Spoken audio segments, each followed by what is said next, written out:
Good evening, everyone. We want to welcome everyone to our Tuesdays with the Doctor. My name is Elder Annette Barnes, and I want to welcome those who are on Zoom and those who will be watching later. This evening, we have a special guest with us to talk about gastrointestinal system bacteria, the brain, and inflammation, part 1. So a slightly different topic than what we advertised, but something similar. And it's going to be part 1. Part 2 will be done in August. And so we hope that you join us again in August to hear the rest of the presentation. So we hope that this will be helpful for you or someone you know. Our speaker will give us a presentation and then take questions afterwards. And you can ask your questions afterwards, either by unmuting yourself, or you can put your questions in the chat after the presentation. And if you want to ask a question anonymously, you can send it directly to me. So I will just introduce our speaker this evening. Dr. Louis Oceguera lives in Cooperstown, New York with his wife and his daughter. And he grew up in Southern California. He moved to Cooperstown, New York for general surgery residency training at Bassett Medical Center. He completed a fellowship in colon and rectal surgery at Indiana University and returned to Cooperstown. He is board certified in both colorectal surgery and general surgery. He enjoys training surgical residents and teaching medical students. Aside from clinical and academic work, he is the associate chief for the Department of Surgery. Despite coming from Southern California, he enjoys upstate winters. It is now my pleasure to turn the time over to Dr. Oceguera. Thank you so much for being here. Thank you. So good afternoon, good early evening. Today's topic is gastrointestinal system, bacteria, the brain, and inflammation. And I think many will be surprised to hear a few of the things that I say today, because it's things that would be counterintuitive then of what you think is a good or bad relationship with bacteria. So in a brief overview, today we'll talk about gastrointestinal anatomy briefly, gut bacteria, inflammation and diet, the effect of a diet on inflammation in our body, specifically in the intestine. And then the follow-up discussion in August will be on SIBO, or small intestinal bacterial overgrowth, a big topic these days, and irritable bowel syndrome. But today's topics, I think, should lay a pretty good foundation. So first, anatomy.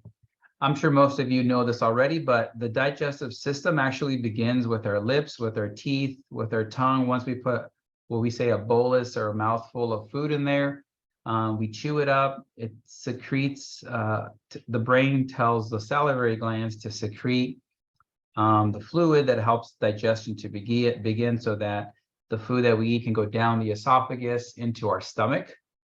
And if you can see my pointer, it goes down to the esophagus, it dumps off into the stomach, and in the stomach tells the brain that there's food in here and it's time to empty the colon. At the same time, the brain tells the stomach to mash up the food.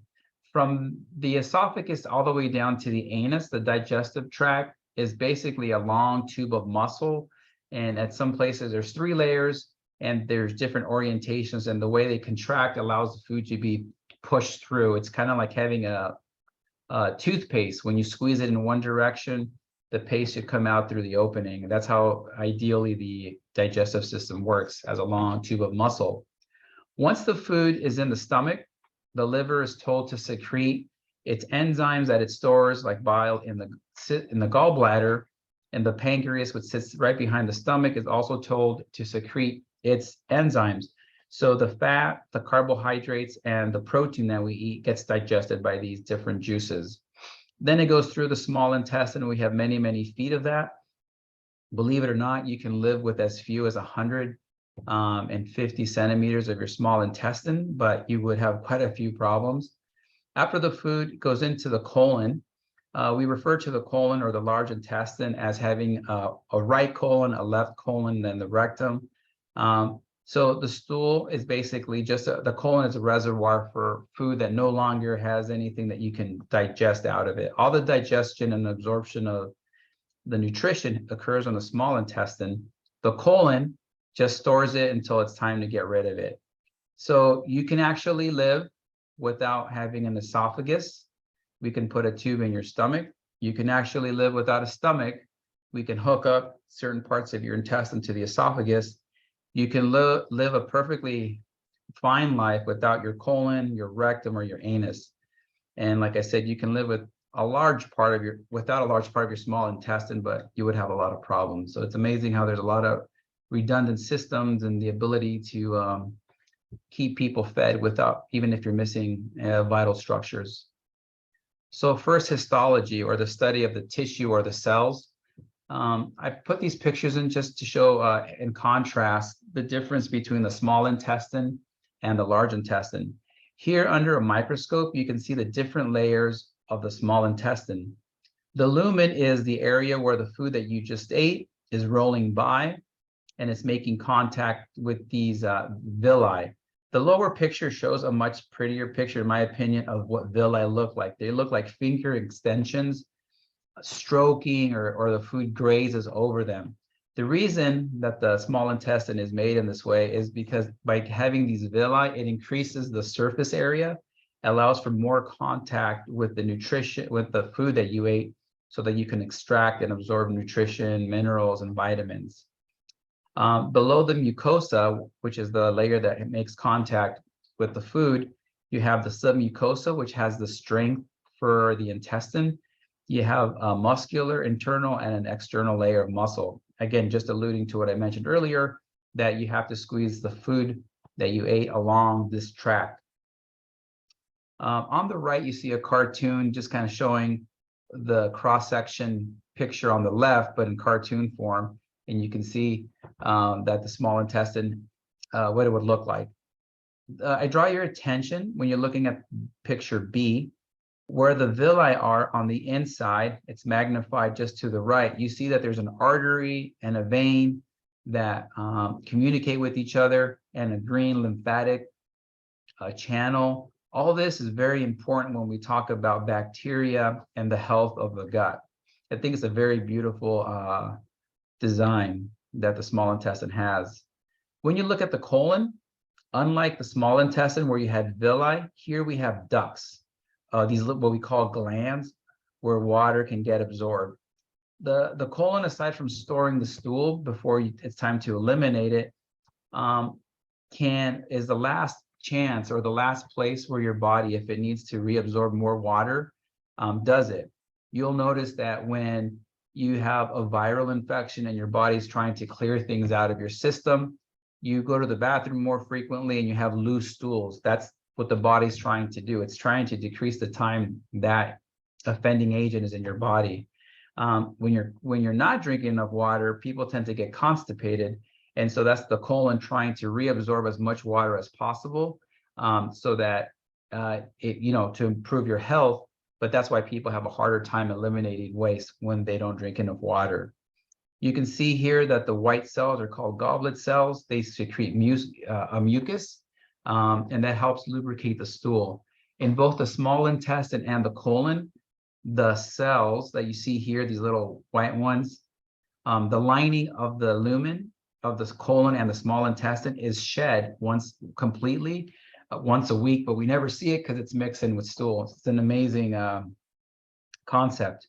Now, when we talk about colon cancer, I'm not going to talk about it much, but what we see is some of these glandular tissue, instead of staying out against where the stool is, they start to migrate down into the submucosa area, and that's how we get a diagnosis of cancer in the colon. So that's just an aside. It's just a magnification of what I was talking about. In this picture, the reason I included it is not only to show what the cross-section under a microscope of the colon looks like, but you can really see where the artery and the vein and the lymphatics are inside the mucosa. But more importantly, if you look down here where it says myenteric plexus, that's where you start to see nerves that are housed or live between the two layers of the muscle. And again, that'll be important in a few minutes. So gut bacteria, believe it or not, we are infested, completely covered our intestines with bacteria. And that's both a good thing and a bad thing. It's estimated that we have about 40 trillion bacteria in our small and large intestines, we have 1 trillion bacteria per gram of intestinal content. So that's a lot of bacteria that we have. They do good things for us. They help us convert digested food into short chain fatty acids that we need for the health of the lining of the cells that line our intestinal tract. They help make vitamins like B and K, and they help. But however, when there's a dysregulation of good and bad bacteria, that's what leads to inflammation and some autoimmune conditions that we'll talk about in a little bit as well. There's good guys and bad guys. Some of the common good guys are things like bifidobacteria, E. coli, and lactobacilli. For example, the bifidobacteria can help regulate the bad bacteria from coming in.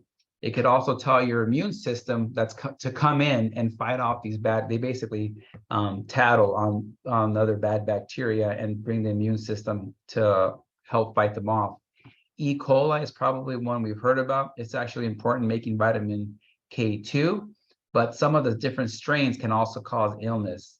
Lactobacilli can again help in the production of vitamins, nutrition, and can augment the immune response when your body's trying to fight some bad bacteria. The bad guys, really common ones, are known as Campylobacter. They're named depending on like the shape when you see them under the microscope. Enterococcus faecalis or E. faecalis is one that I worry about when I do colon surgery, that we worry about having infections in our wounds or abscesses. Fortunately, that's not very common. And then Clostridium difficile or C. diff. This is a really bad player. This infection you can get just from one single dose of either oral or intravenous antibiotics. You know, your doctor means well, they give it to you, but sometimes you acquire this infection and a dose of antibiotics can trigger it, where you clear out the good bacteria, and this one becomes takes advantage of that. Then this kind of infection gives you very loose stools, very frequent stools, and it can end up getting you into the hospital. Your whole colon can actually dilate 2, 3, 4 times its normal length, diameter, and can actually rupture and get you very sick and become septic. We call it toxic megacolon. In some patients, we have to rush them to the operating room, remove their whole colon, and the patient would end up with at least a temporary bag where they would, defecate into a bag for some months until they got better. Believe it or not, one of the treatments, and I hope no one's eating when they're listening to this, there is a thing that you may have heard of in the news called fecal implants or fecal transplants, where you can collect stool from a healthy family member, preferably, and you can actually do a colonoscopy and coat your colon when you have a resistant type of C. diff infection. Or sometimes people can also, they dry them up and kind of do special treatment to it, and you can take them as pills. So it's a serious infection. You want to try to avoid it. And that's one of the reasons why we try to be good stewards with antibiotics and not just give them out very often, only when necessary. So there's 3 main functions for the bacteria that do live in your colon. They're there for a reason, and we're happy for it until there's a problem. They help us in the realm of metabolism. We need short chain fatty acids for the nutrition of the cells that line our intestines. They help with creating vitamins, like I said, vitamin K and B12. They also help us absorb things like calcium, magnesium, manganese, and iron. It'll help in the metabolism of other things like bile acids that are secreted from your gallbladder when you eat, as well as helping us break down certain medications. We actually designed some medications to be broken down by the common bacteria in our intestines. They are helpful in defense. Like I said, you want them to fight off C. diff infections or other opportunistic infectious bacteria. They also help stimulate your immune system to secrete immunoglobulins and fight them off. And they're also trophic. That means they help with growth. By being there, they stimulate the intestinal cells that line the lumen. We call it the epithelium. It helps protect it from invasion, and I'll show you a cartoon in a second about that. And they help stimulate peristalsis. That means the propagation of stool, the propagation of the food bolus after it's been digested in the small intestine. So bacteria in our intestines are helpful, but there are some bad guys that can cause problems. Here's a question for you, and I know you guys can't answer, but do you think the gut is linked to the brain? I'm sure that everybody would say yes. We know about a gut-brain axis. That means there's communication from our gut to the brain and back, you know? We've all heard of having a nervous stomach, or, you know, I remember I lived with my younger sister and brother when they were in college and I was in grad school and med school. And I would remember hearing stories of how nervous they were getting before finals and all of the problems they had. But yeah, so definitely if something's going on with the brain, it can have effects on your gut. We also know that there's a brain gut enteric microbiota axis, which just means the brain, the gut, and the bacteria that live in the intestines. There's a feedback, and that's what we're going to talk about right now. We know that there's a relation with bacteria in the gut and hepatic encephalopathy, anxiety, depression, autism. And we know this from studies in humans, but also mice that they're able to grow that have no gut bacteria. I'm not sure how they do that, but that's pretty impressive. So in this cartoon here, you can see kind of what happens when there's a problem with the lining or the epithelium of our intestine.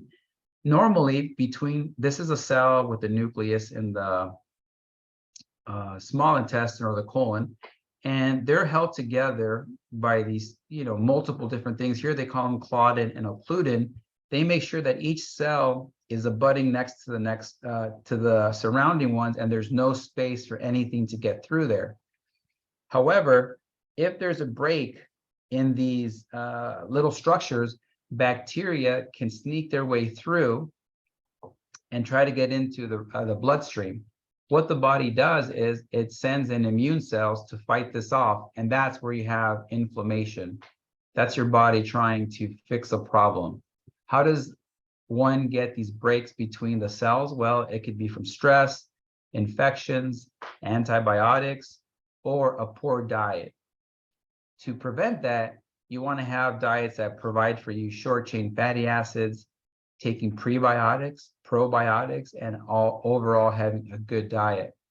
Once there's an immune response to these little invaders through that epithelium, there is a secretion of chemicals called cytokines that lead to more inflammation. That turns on your stress response. That's what this little box is here. In the hypothalamus of your brain, there's also communication from the gut through the vagus nerve. Also, other kinds of chemicals like tryptophan are secreted that lead to other neurotransmitters. So it's very important that we don't have inflammation in the gut. That's basically the barrier between the food that we're eating down here and our nervous system, our hypothalamus, and our immune system. Here's another brief review of what we feel are associated disorders when there's a problem with inflammation in the intestines, such things as Alzheimer's, Parkinson's, schizophrenia, depression again, and autism. When I put this talk together a few months ago, I was actually surprised to learn a lot of this, but this is newer research that's coming out. So the brain, through humoral communication, that means chemicals that are shed in the blood, communicates with the gut, and then also innervation from the brain to the gut communicates with it. So it's back and forth. When something happens here, the brain is told about it, and then the brain responds either through the blood system or through neurotransmitters. Things that we can do to make things better or worse are our diet, lifestyle. Malnutrition is not a good thing. Stress is not good for the gut health. Antibiotic exposure, and viral infection. So I mentioned probiotic and prebiotic, and this is a discussion. I mean, you can have a whole year worth of lectures on should we or should we not. For the most part, I do recommend it to my patients. Some of them have very good responses to them. Some of them don't. No two humans are going to have the same bacteria living in their small or large intestine. So that's why I think people have different responses or results from what they take. A probiotic is a live microbial food ingredient that's actually helpful for you. A prebiotic is not a live food, but it's a non-digestible food that can help you stimulate growth and improve the health of the bacteria that are living in your colon, the healthy ones. Symbiotic is a combination of both of those. Now, people always ask me which is the best. Honestly, any of the generic ones, combination of both. They're also sold individually or together. It's like anything, you don't want to do anything without talking to your doctor, but they're pretty I would say low risk for something that you can try out to see if you find that it's helpful. So there's been a number of studies that when my wife and I looked at this, we found there was about 25 animal studies and 15 human studies, and they found some pretty impressive things. And these are just, very broad, early results of some of these studies. But I just wanted to read what these kinds of things can help with, these probiotics and prebiotics. It says here that prebiotics showed efficacy in improving psychiatric disorder-related behaviors. Again, things like anxiety, depression, autism spectrum disorder, OCD, memory, and including spatial and non-spatial memory. Also, they saw that some patients that had age-related decline in memory could be reversed by altering these two specific bacteria. And so the data support the notion that intestinal microbiota, or the bacteria that live in your intestines, can be manipulated to give you a positive result or impact on your neuronal function, which is totally amazing, but just goes to show that the way that our bodies are just completely, I don't know, to me, it's jaw-dropping how everything you put into your body has that kind of an effect, even something as simple as foods that we take every day. I'll skip this one because it's more complicated than we need to go into. So going on to talk about inflammation and diet. Inflammation is anytime there's an injury to your body, either from an external source like a cut, a burn, trauma, or, believe it or not, there's also the possibility of having autoimmune inflammation in diseases such as like lupus, Crohn's disease, or ulcerative colitis. In any case, this is just an example showing like you get a tack stuck in your finger. There's penetration and bacteria comes in. There's chemical signals that say, hey, we've just had something bad happen and we need help. And so what sends help are these little blood vessels that are all over our body, right? From head to toe, we have blood vessels, these little capillaries, and that the immune system is triggered. They start to go into the area around where there's been damage to the tissue, and they start this inflammatory response. Inflammation is a good thing because it helps us fight off infections and it helps us heal. When we do surgery, we depend on inflammation in order to help patients heal things, like when we put pieces of intestine back together, when we cut skin. It's actually a good thing, but when it goes beyond normal, its normal limits, you can have problems. We know from many studies nowadays that inflammation is the bad player. Even though it's good, when we turn it on, when it shouldn't be on, it's when we have real issues. We know it's related to cancer of the gastrointestinal tract.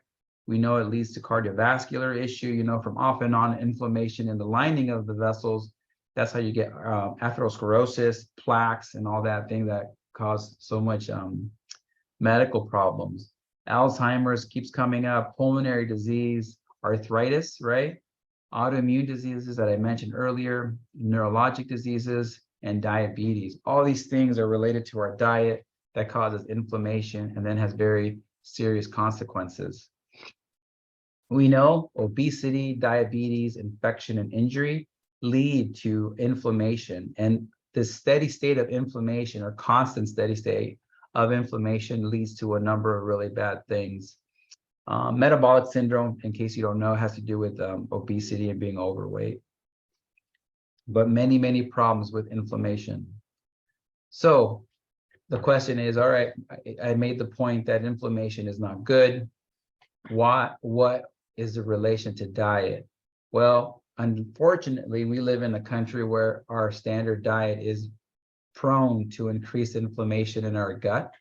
And that inflammation changes the bacteria that lives there. And we know that if there's inflammation in the lining of the cells, that bacteria can also, what we say, translocates or gets into other parts of our body through the bloodstream and causes other problems. And you have a chronic inflammatory or inflammation.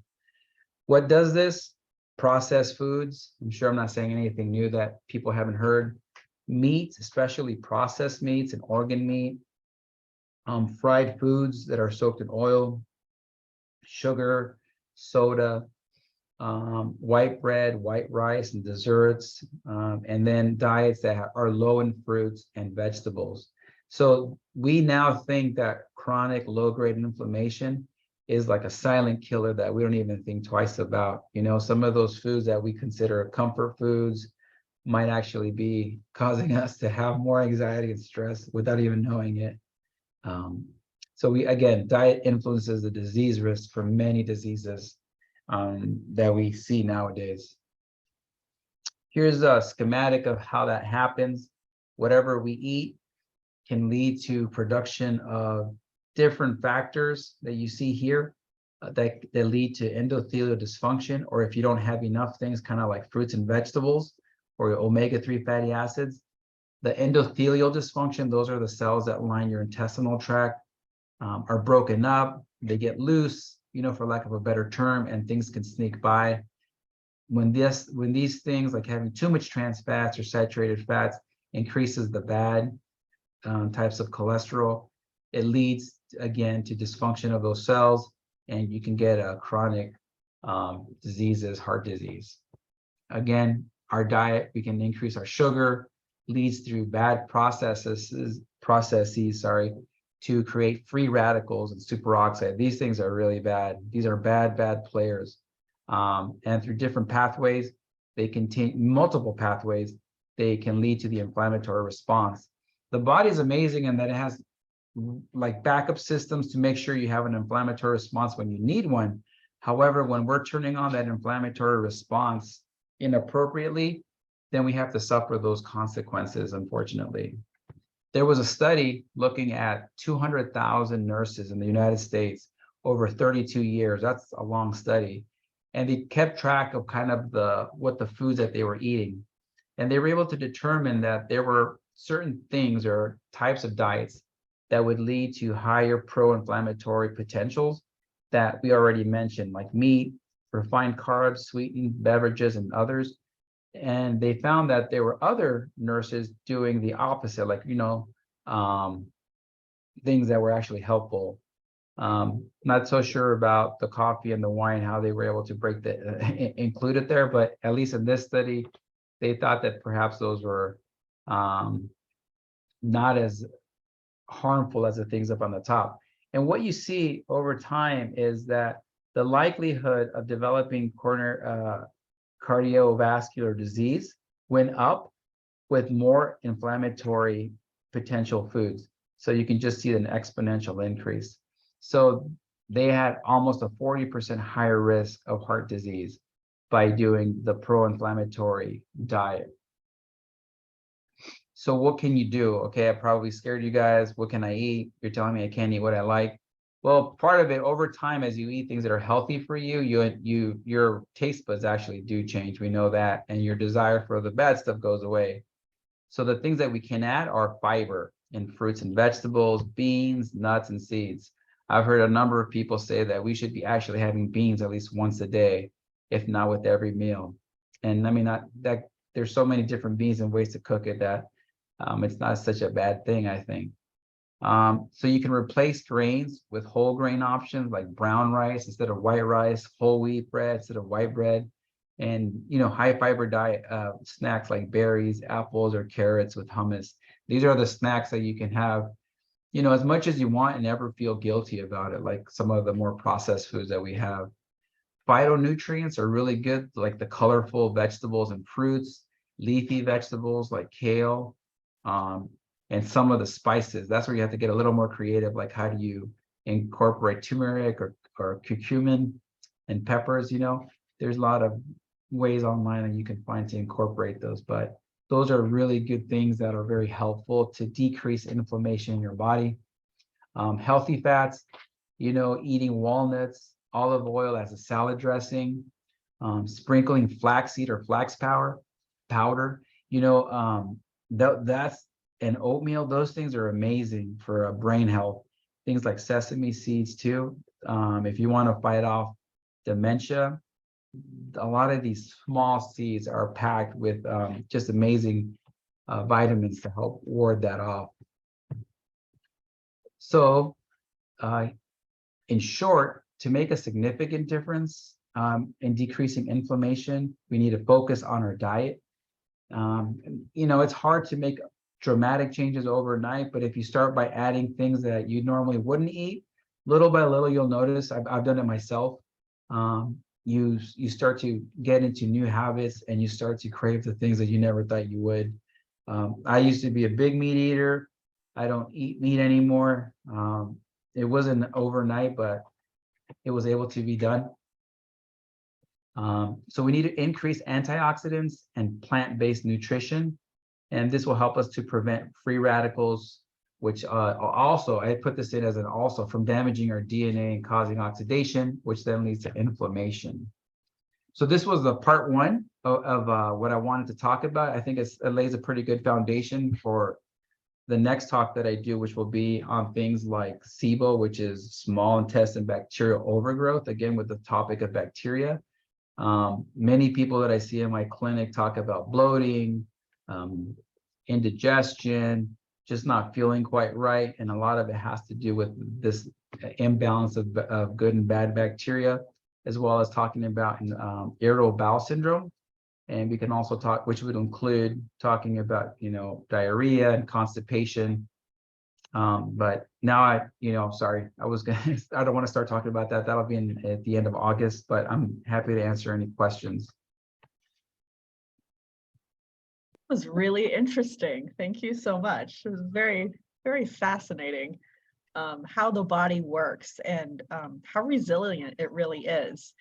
One of the things you talked about was that you didn't need all of your body parts right. to function, right? So the first question is how can you function without a stomach? Like that was one of the things you mentioned. Oh, you don't really need a stomach. Like, how does that work? So the stomach does a few things. It allows you to put a meal in there, and then the way the muscles are arranged in the stomach in 3 different directions, it helps you mash it up and soften it up so it can pass through the rest of your GI tract. So if in patients where we see that they lose their stomach, or most of their stomach, is if they have gastric cancer, so you have to remove it. And it's very similar to gastric bypass surgery for people trying to lose weight. They take the small intestine and they anastomose it or hook it up to a little itty bitty pouch of stomach. So they get full right away and they don't absorb all that greasy stuff because that'll make them sick. So you can actually, it's not ideal. Like I've seen patients where they had to hook up their small intestine to the esophagus. But you don't want to do it that way, but it is possible. And then you can also, if you had to lose your whole stomach from cancer, we can feed into the small intestine. And usually those are solutions that are already ready to be reabsorbed without needing to be digested already. Oh, so you might have to go on a different diet kind of. Oh diet. Yeah, we call it tube feeds. Yeah, it's not a good way to live, but you can. So you really don't want to. Really don't want to try to start using body parts. But it's interesting you can survive. Yeah. All right, we have another question come in. Can you give some examples of probiotics and prebiotics? Ooh.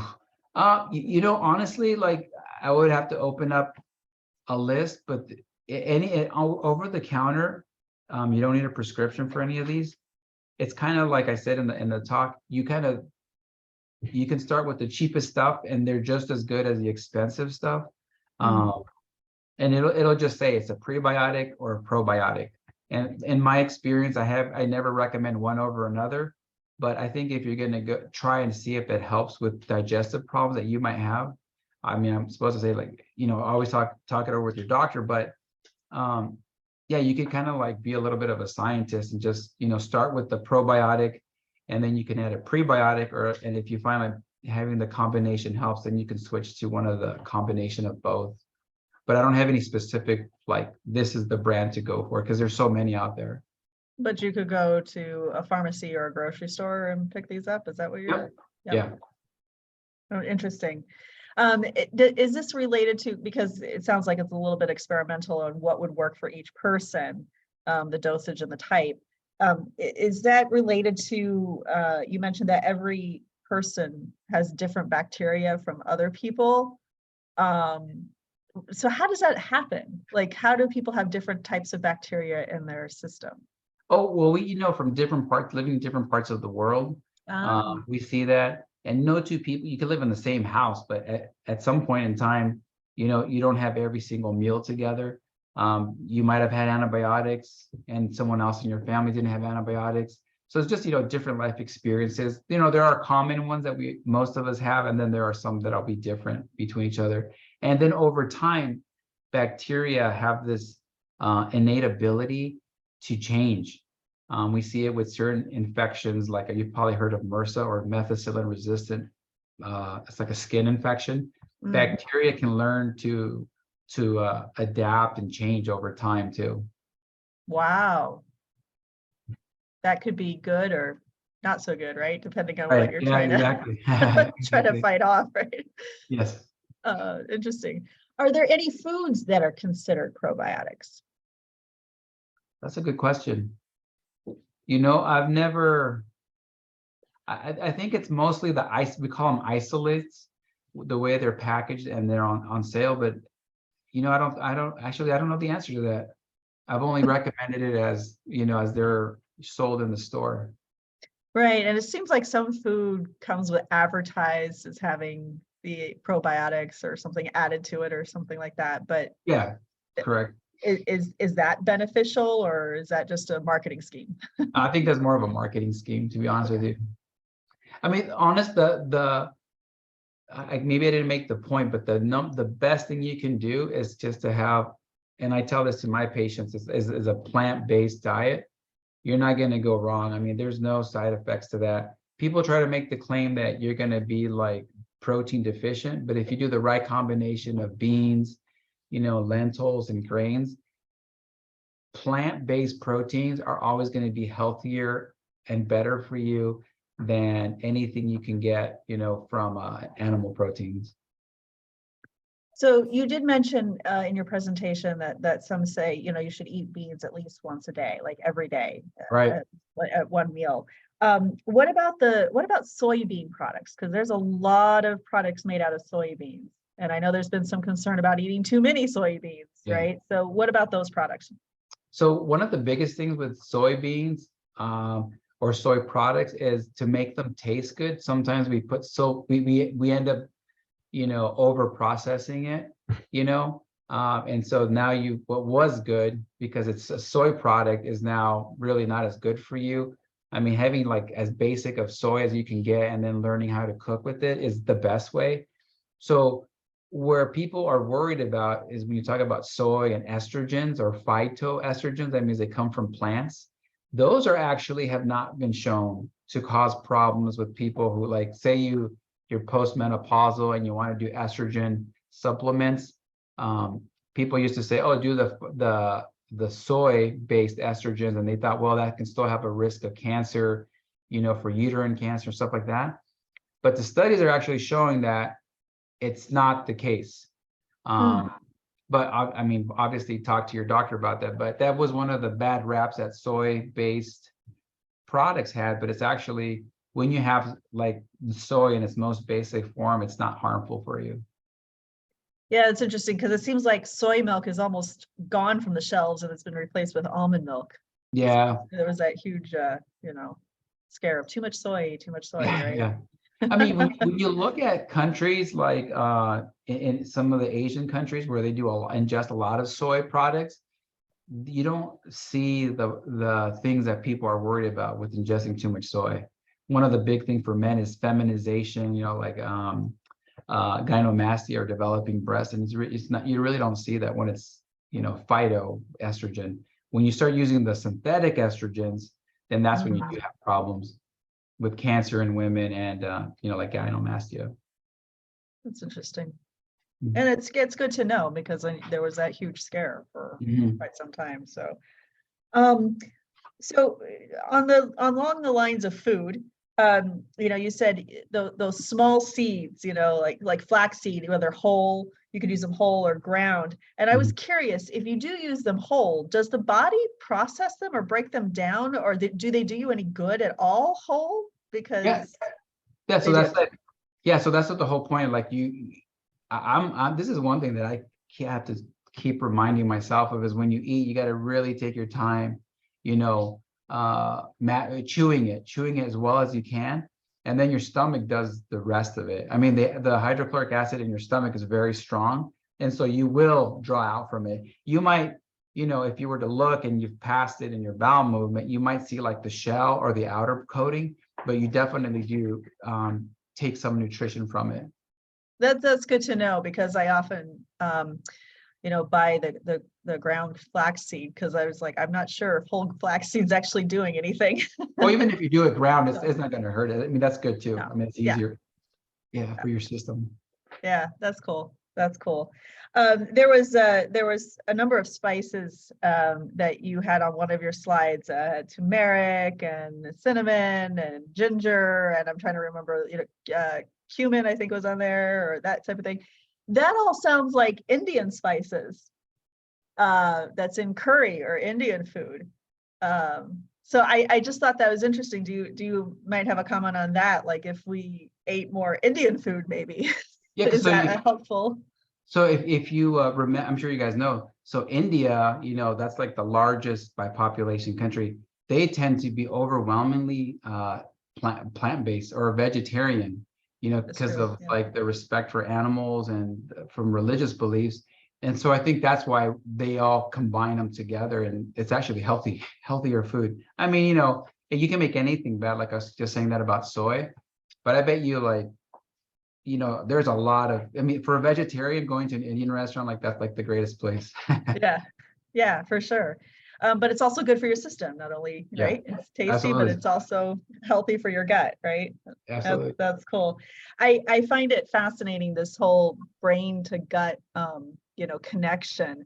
And we've kind of talked about that before on here, but you mentioned some of these diseases that I believe you were saying could be affected by it, not necessarily caused perhaps, but affected. So like autism, depression, anxiety, memory loss, Yep. dementia, that type of thing, that those symptoms or those, the effects of those diseases may be mitigated. Is that what you were kind of indicating? Yeah.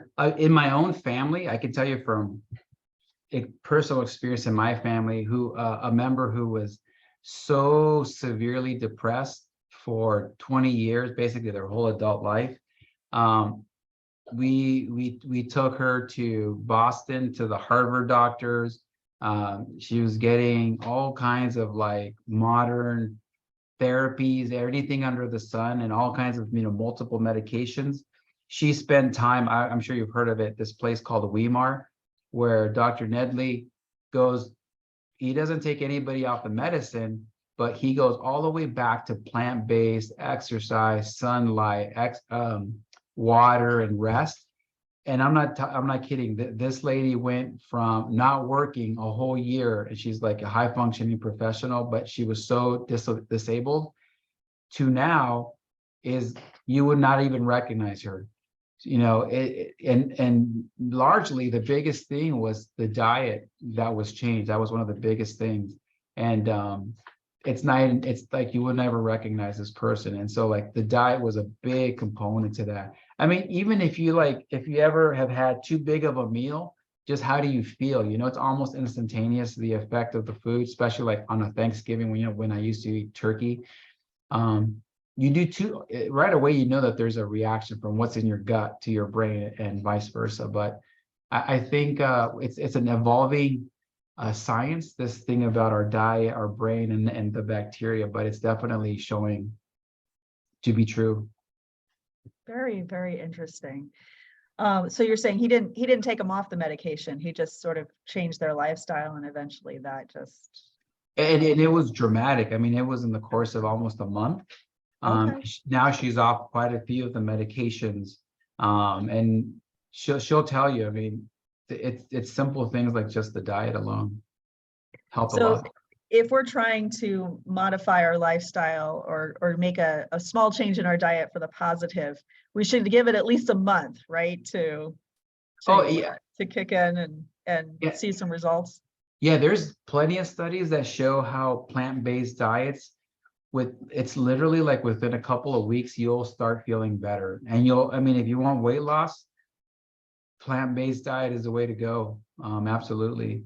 And you don't have to, so like for us, when we've done it, the way we did it, it was nothing like overnight, little by little, you start taking things because it's hard to, overnight to make big changes. But yeah, you do a month of plant-based, people's cholesterol drops, people's weight drops, their hypertension medicines can go away. You can cure diabetes, you can cure high cholesterol, you can cure hypertension with diet alone. Obviously, you need to be monitored by a doctor, but a lot of so my wife is a weight loss surgeon, a bariatric surgeon. And when they do that gastric bypass surgery, many of those people, almost all, come off their diabetes, their blood pressure medications. So you can actually, because you're just changing the diet, right? So, but you don't even have to go through such an extreme surgery, which has, it's not always perfect. So you can always have complications, but you can get the same effect just by changing what you eat. But we tend to be very stubborn. I mean, I can speak from experience. Well, you get food that tastes good, it's easy to get, and you just go for it, right? Yeah. Not to mention that sugar can be very addictive. Absolutely. Right. Absolutely. Yeah. All right. So you mentioned a nervous stomach, and we've heard that term before, but can you explain more what that is? Yeah. So what we've learned in the recent past is that as many neurons or brain cells, for lack of a better term, in your brain, you have just as many, if not more, in all the innervation in your gut. Wow. So when you're like nervous because you're about to have an interview or you're going to go out in front of a bunch of people and perform, people get queasy stomachs and they want to, vomit. Part of it is it's a fight or flight response. Your stress levels going up, your cortisol, epinephrine, all that goes up. So your brain perceives that there's something that might happen. And so it causes changes in your intestines. And some people get like, have to go to the bathroom more often. People get nauseous, all kinds of things like that. So does it really affect you if it's for like a long period of time that you're at that high rate of anxiety? Or does, the fact that when you get nervous about, doing something in front of people or that type of thing, that it actually can affect your digestion, or it can affect you later, even after the event is over? Fortunately for most people, like the nervous stomach is a pretty like brief, short-lived thing. But in regards to it, so it's not really a chronic problem. It's more like in the moment. And I was using it more for an example, like, most of us have seen that or heard of that happening to people. But if you have a chronic, like that's what we learn about anxiety and depression. When you're all the way up all the time, your brain that becomes the new level for your brain, and then you get the downstream effects of that. Yeah, I was wondering about that. If you're stressed out for a significant period of time, or you have anxiety for a significant period of time, will it affect, despite what you eat, is it going to affect your system? Are you able to digest? Yeah, well, I would think so. I think everything, works. Nothing in your body works by itself. So yeah, I think it would. So at the beginning, when we were talking about the body parts inside, the small intestine is really, really long. And I know you can shorten it and you can do all these things, but why is it so long in the first place? So the longer the food, the more surface area or contact the lining of the small intestine has with food, the longer you have to extract the nutrition that you need. Because if it goes through you too fast, then you're not be able to abstract that. one of the, going back to weight loss surgery, there's a surgery where they basically artificially shorten the distance from your stomach to the colon without taking out all that small intestine. And so people lose a ton of weight because they're not absorbing any of the good or the bad. And so, yeah, they lose a ton of weight very, very quickly, but then they have a lot of insufficient vitamin deficiencies, and they have, so yeah, they're skinny, but then they have other problems. So we actually do that artificially. I mean, I don't do that, and that's not one of the surgeries my wife does, but that is something that has been done. So long intestine is so that you have more time to extract the nutrition from that. Oh, that's pretty cool. Now, does fasting play a role at all for helping your intestines or your colon or your stomach? That's a great question. Fasting is also coming out to be a very healthy thing for you to do. You know, we in the United States are brought up to think that you need 3 square meals a day. Science is showing that a breakfast and like a later lunch are really all we need. What happens is that fast between that second meal and the breakfast allows your liver, your pancreas, your stomach to just rest and let you kind of have hemostasis for about 18 hours of not eating. And that's been shown to be very beneficial for your colon, your gastrointestinal health and overall well-being. So one of the latest things out now is this intermittent fasting, where it's like you can eat anything you want and all that you want within 6 hours or within 8 hours time period. So what do you think about the intermittent fasting thing, where it's like you can eat within this short amount of time and then nothing? So even when you do it wrong with intermittent fasting, you still get the benefit of having 18 hours of not having food. The correct way to do intermittent fasting is to eat good food for breakfast and that later lunch. And then you're going to see like amazing results. I mean, I did it, I'm still overweight, but I lost a lot of weight doing it that way. And it wasn't even on purpose. It was just the way my schedule is with work. And just changing to healthier breakfast and a healthier lunch makes a big difference. And you'll notice this, like you'll sleep better. If you have acid reflux, that goes away. You actually wake up, believe it or not, with more energy, not having that third meal. What happens too in the United States, and what I used to do, is a later meal kick starts everything all over again. So now you're having to digest. When you're eating a meal, your body, believe it or not, shifts blood supply to the brain, to the heart, to the gut, or the legs, depending on what you're doing.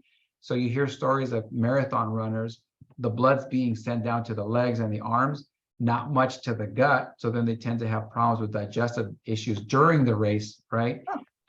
So the same thing happens when you just have a huge meal. All that blood is going to help you digest it and carry away the nutrition to the rest of your body. And now that's happening as you're going to sleep. And that's why people sometimes have like nightmares, acid reflux, indigestion. And that's when you tend to put on more weight, because you're just going to lay there. Your body has all this sugar. And so your body says, we got to get rid of the sugar. This guy's not doing anything with it. Your pancreas secretes insulin to take that sugar out of your blood. And then it says, what do I do with it? It stores it as fat. So that's the reason for that happening. So, I mean, the 2 meals a day are like the way to go if you can do it. But eating healthy, those 2 meals, you'll notice the best effects. Very, very interesting. I heard someone said about don't eat more than, or less than 3 hours before bedtime. Like is that still a good, rule of thumb if you're going to eat later in the day? Make sure it's. Honestly, like if you can get rid of dinner, that's one thing, but it's so hard in our culture to do go that way. But yeah, 3 hours in most people is good. And that's because we think that by then. So for example, in surgery, if I have to do an emergency, say appendectomy, and we find out that the patient ate within 8 hours of surgery, there's a big risk that once they're put to sleep that they're going to regurgitate and then they can actually aspirate it. So we actually wait 6 to 8 hours.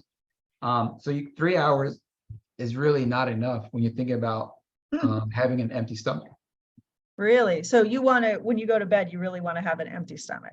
That's That's the healthiest thing to that's do. the healthiest. Yeah. It's not as easy to do, but that, if you're looking, to help improve, that's pretty cool. It's pretty interesting to see the science behind it. So I don't see any more questions. Anybody has any more questions? Now is the time. I'll for the next talk that I do in the end of August, I'll put together a list. I'll go out and do some homework and put a list of, like top 10 pre and probiotics. Yeah, that would be great.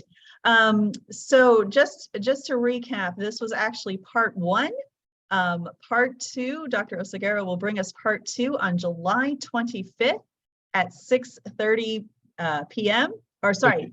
August 22nd at 6:30 p.m. Let me retract that. Next month on July 25th, Dr. Maud Celestin is going to share information on boosting our immune system so that we can have our immune system boosted, and we will be ready for Dr. Oceguera to do part 2, and it will be the most beneficial to us on August 22nd. So those are the next 2 that are coming up. And then in the fall, we're going to have Sage College join us for Tuesdays with the Doctors for September, October, November.